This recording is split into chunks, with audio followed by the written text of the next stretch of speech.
Okay, so I started sort of my ministry life, or whatever you want to call it, about 9 years ago with an organization called Young Life. Grew up in a missionary family, hearing about the gospel all the time, accepted the Lord at a pretty young age, and as I started kind of becoming a bit of a man, a young man, just being in the church and everything, I kind of got this idea in my head that, like, if you're a good Christian, you serve. It's kind of what you do, and all the people I looked up to served in some capacity, and had a lot of great mentors in my life who were part of the church, and all of them served. So I was like, I'm just going to serve. My mom is my freaking hero. She was a missionary all over Asia, and she's just a legend. Pidge, if you've ever been to camp, Pidge is our cook. She's a freaking icon, and yeah, I love her. Always wanted to be like her. So yeah, started leading with this organization called Young Life, and at a pretty young age, I found some natural talents in event coordination, working with kids, having fun. That's kind of like my thing. That's pretty much what I do. And yeah, I got a taste of it at a young age, and I was like, man, I'm kind of good at this. When I was 15, they put me in charge of the middle school youth group at my church, which was a terrible idea.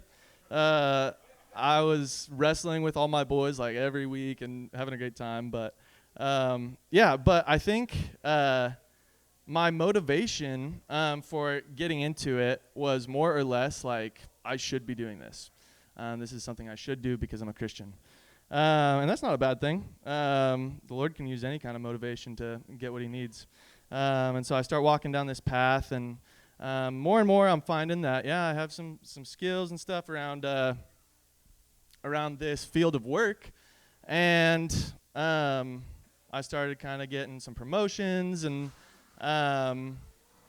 after about 5 years of leading, I got a full-time job with this organization, hosting or like directing, I guess, 7 different youth group type events or youth group type organizations.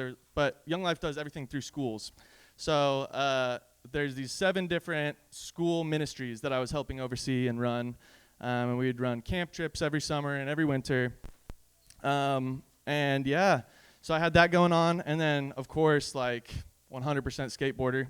So I kind of had these 2 lanes of life. Like, I got my church people and I got my skate people. Always felt cooler around the skaters, of course, because what's cooler than skating? And there wasn't a whole lot of crossover between my church people and my skate people until Con and I decided that we wanted to try and start this camp. So fun fact, camp was actually sort of birthed out of the grind, I guess 4 years ago now. 3 years ago, maybe, the second one, whatever that one was.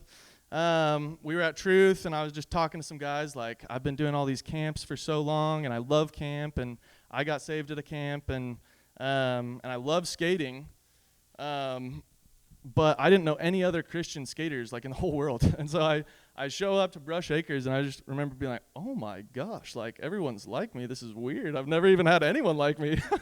Me and Connor, I was like, we're the only 2 Christian skaters that I really ever hung out with.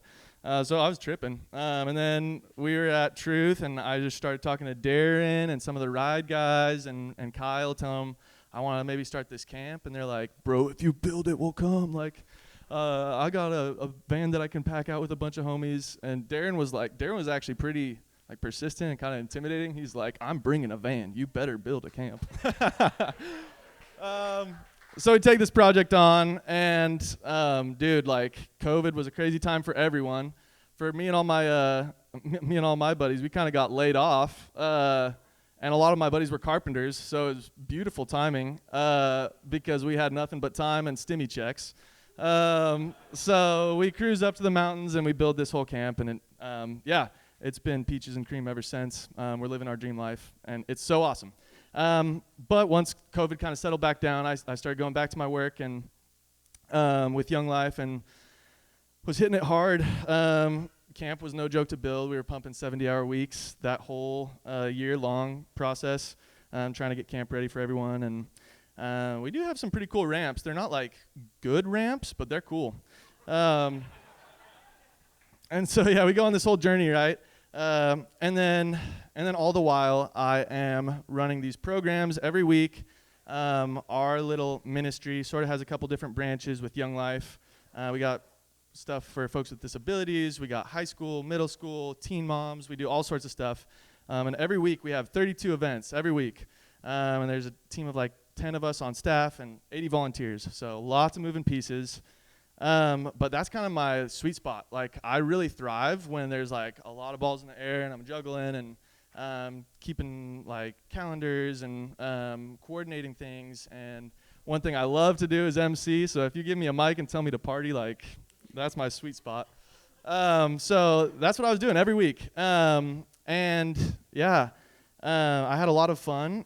And one thing that I'll also say is that, like, if I'm being completely real, I think a good amount of my motivation through all those years was A, yeah, I'm supposed to do this. I'm a good Christian. And B, I'm good at this. Like, I'm comfortable. And I love getting to do what I get to do. And I definitely had like relationships with these kids and everything, right?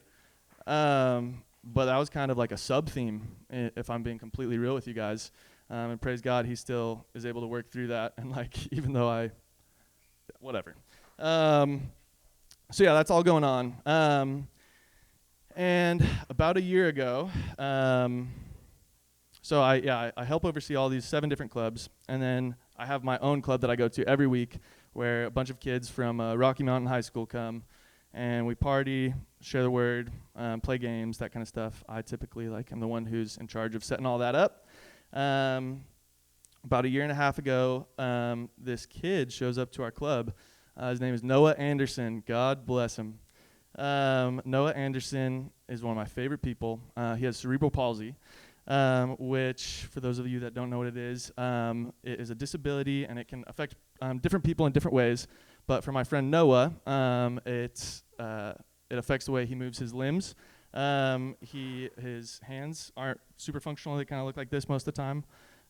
He needs a walker to walk around, and he needs all sorts of equipment on his legs to make sure that he can move. And then he has some medications he has to take every day, and if he doesn't take them, he dies, and that's it. And then also he is incontinent, which means he doesn't know when he's going to the bathroom. So he wears a diaper and occasionally needs help being changed. And this kid's 17 years old. He shows up to club, and I remember being like, oh, like, all this stuff that I'm so good at, putting games on, like doing these crazy events, all this stuff, like, I don't know if like this stuff that I do is like a good fit for this guy. But of course, like, I know, like, I want him to be welcome. And I think there could have even been some pride going on where I'm like, I want to host a party that everyone loves. And he kept on coming and kept on coming. And over the span of the year, I started getting to know him. And he is on the autism spectrum. And sometimes folks on the autism spectrum have this beautiful gift where they'll pick something to get hyper obsessive about. And they'll like learn the ins and outs of whatever this thing that they're passionate about is. Lo and behold, Noah Anderson chose the Bible. And so it was awesome, right? Yeah.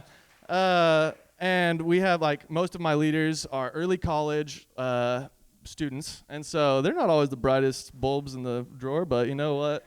So Noah's in the back row, bro, and I'll be sitting with him, and someone will be giving a sermon or whatever, and he'll be like, that's not the right verse. Like, they really should have done their research. And I'm like, I know, Noah, but let's just keep that between us for now. So I start getting to know this guy, and I think I had this perception of him that, like, you know, he's got it so hard, right? He's, like, hanging on by a thread, and if he doesn't get X, Y, and Z met, like, his life is over like that, and he never gets to run. He never gets to skate. He never gets to dress cool because he has freaking hardware all over his body. And then on top of that, people take one look at him and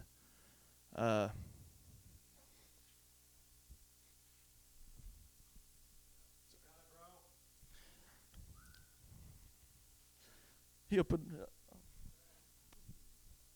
opened up to me one time and he said, people take what and look at me and think he's a retard. I don't need to talk with him. So that's the life he lives, right? And the more I get to know him, I'm like, oh my gosh, I love this kid. And so we start changing things at club, right? Because I'm in charge. I'm like, I don't care if any of you other kids have a fun time or not. Like, Noah's gonna have a kick-ass time. And so, yeah. Thank you. So, yeah, that's where I found myself about springtime this year. And Noah had never left home for more than an overnight trip. And he'd never been without his parents for more than just like a couple hours.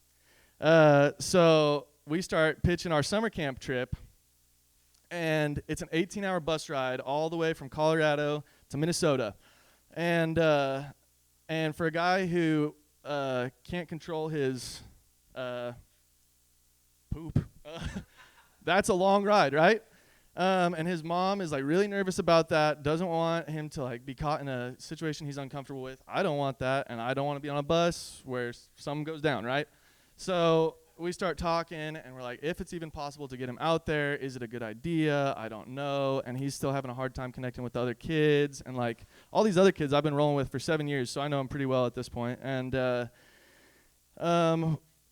after talking to Noah's mom, like probably 5 hours on the phone, we're like, all right, we're punching it. We're going to buy him a flight. I'm going to have one of our other leaders fly out with him. It was this whole thing.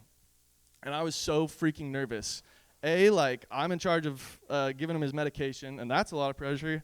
And then B, I have a huge gag reflex. And that responsibility was going to fall on me. So I was like so nervous, and I was so nervous for how the other kids would respond. I was like, is this just going to be a huge disaster? And is this just going to suck for everyone? But he wanted to go, so I was like, all right, we're doing it. And comes time for the trip, and I'm like prepping for Camp Goodbuddy, which is a lot, and going on this trip, which is a lot, and doing all this stuff. And all the while, I'm thinking, like, I'm hitting milestone after milestone. I'm, like, knocking chores off the to-do list. I'm, like, getting all sorts of things done. I'm, like, putting on these events. I got, like, 80 kids coming on this trip with me, right? And I think I'm, like, doing this great job. And, like, this ministry that I'm doing is so cool. But I don't know that I actually, like, had, like, a heart-level friendship with any of these kids other than Noah. And I don't even think I realized that until I had this heart-level relationship with Noah. And I started really loving this kid, and I'm like, oh my gosh, I've been doing this whole song and dance of putting on this like excellent performance of these beautiful programs and all this stuff for years and years and years. And I don't have like a holy, deep love for any of these kids. I was just doing my thing. And so Noah shows up to camp. And we got any young lifers in here? Maybe?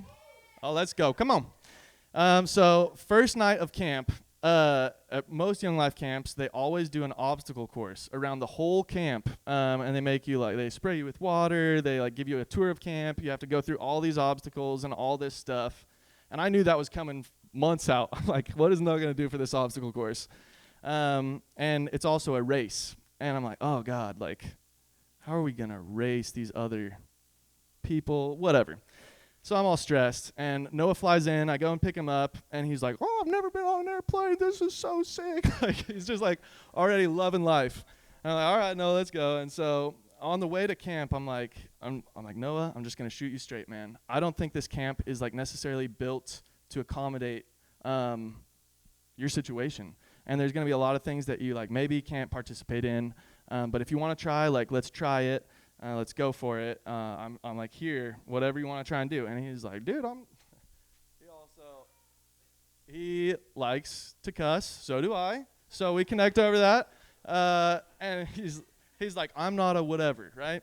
And I'm like, all right, well, neither am I. Let's do this thing. So we get to camp the first night, and all of our other dudes, 15 like jockey dudes who are all on the football team, and they're getting fired up for the obstacle race. And they've done it a bunch of times, and they know how it goes, right? And it's at nighttime, so we get this big old torch. And, bro, so I get handed the torch, and Noah's in his walker. All the dudes just start charging, and Noah's like kind of like bringing up the rear. And so we get to the first, and you can't do any of the challenges until your whole team is there. And so Noah gets to the first challenge, and it is one of these things. It's, you know, those rope net things you have to crawl under? It's one of those. And I'm like, oh my gosh, dude, first thing. Bro, Noah takes one look at this thing, freaking chucks his walker, and just like falls forward, bro. Kid you not, he just falls forward, doesn't even catch himself, and then just starts going for it. And all the boys get so fired up. It was insane. I've never seen anything like it. And all of a sudden, all these boys are just like, their hearts are coming alive. They're like, oh, this is so sick. And then we give Noah the torch, and he sets the pace, and we all start marching behind him. And so we do this whole obstacle course, last place, but we were the happiest freaking bunch in that whole camp. I guarantee it. Yeah, thank you. And here's another thing about me. I am a bit of a troublemaker. Me and my boys have been trying to pull off. Yeah, I am. Me and my boys have been trying to pull off this thing called the Triple Crown for the last 7 years. It's where you sneak out of your cabin late at night in your underwear, and you do 3 Young Life camp rides in the middle of the night. And it's hilarious. It's like a stupid tradition. We've gotten busted every single time. And this was my last year on staff with Young Life. And so I was like, boys, I don't care what we have to do. We're pulling this thing off. And I was like, but how? Because Noah can't do anything. And so, dude, crazy enough, all my high school boys just start like coming up with these crazy ideas. And I'm like, all right, let's go for it. And throughout the week, just like more and more friendship is starting to build between these kids and like this guy who previously had 0 friends. He had 0 friends. He had his parents that he talks to, and then he came to Young Life every Monday night, and that was like his social life. And all of a sudden, he's like the hero of our group. And like kids are asking him, what do you think we should do, Noah? He's like leading the charge, right? And so last night of camp comes around, and this is literally the plan that my boys decided to come up with. They're like, we're going to break into the tool shop, which is like this. We're going to steal some wheelbarrows, and we are going to like have one person like pushing each wheelbarrow. Noah got his own wheelbarrow, and then all the other boys piled into these other wheelbarrows. We charged down this hill in these wheelbarrows, and then we took some canoes, and we went out on a ride, and then we broke into the hot tubs, and we made a whirlpool in these hot tubs, and the boys just picked Noah up and put him on their shoulders. And we're like all running around at midnight in our underwear with Noah like hooting and hollering. And dude, and then we come home back to our cabin, literally 3 a.m., and we're just talking about the week, like all the lessons we heard and all of these stories we heard and how the gospel is impacting these kids' lives. And Noah, who's this guy who had no friends, is talking to this kid, Nathan, who his parents are the principal of Rocky. He's like too cool for school, like the most popular kid. And this kid opens up about how like, I just feel all this pressure, like everyone knows who I am. I can never just be myself. And then Noah, this from this completely opposite perspective, is just like praying for him so earnestly, like, Lord, I just pray that you would show Nathan who he is, that he is free to be exactly who you've made him to be, that his life is more than just like pleasing people and being a good son to his principal dad and all this stuff. And this kid, I have my eyes closed, and I just hear Nathan like laughing. I'm like, oh, this is bad. And I open my eyes and I look at him, and tears are just like pouring down this kid's face. And I'm like, Nathan, what are you doing, man? This is kind of weird. And he's like, I don't know, I think I'm crying. And I was like, what do you mean? He's like, I haven't cried in a really long time. I don't know what to do. And I was like, it was just so crazy.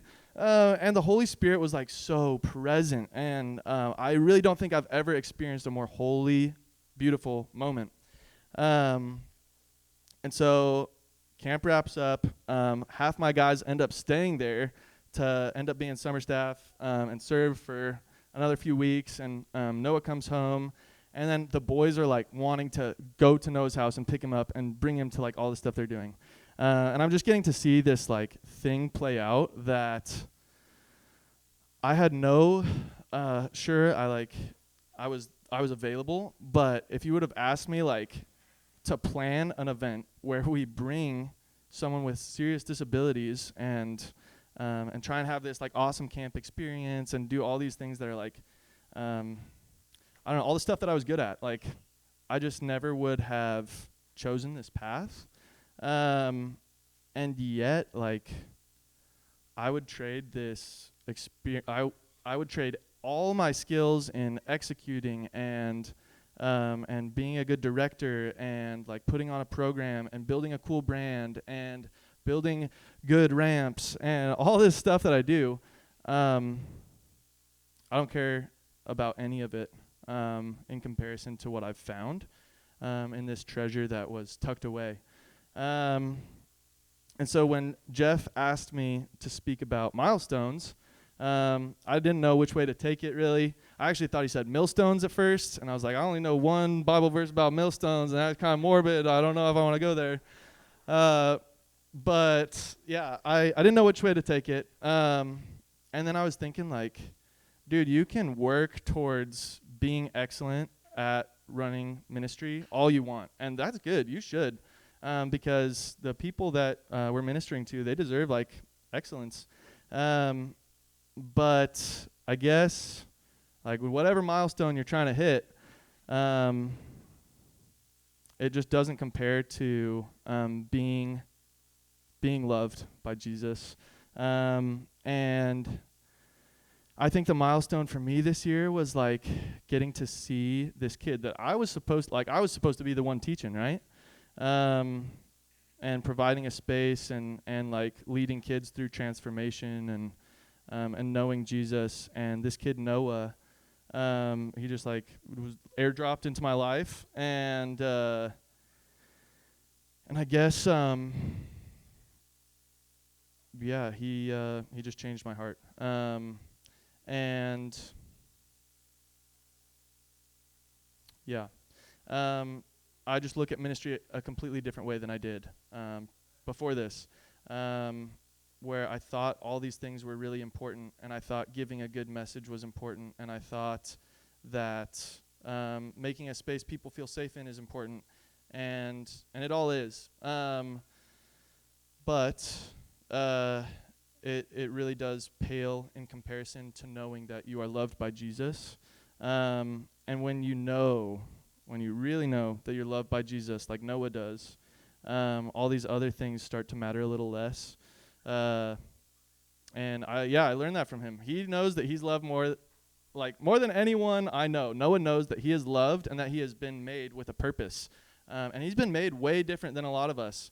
But I guarantee you, he knows a lot more about like the purpose of his design than probably a lot of us do. So yeah, I think that's it. Yeah.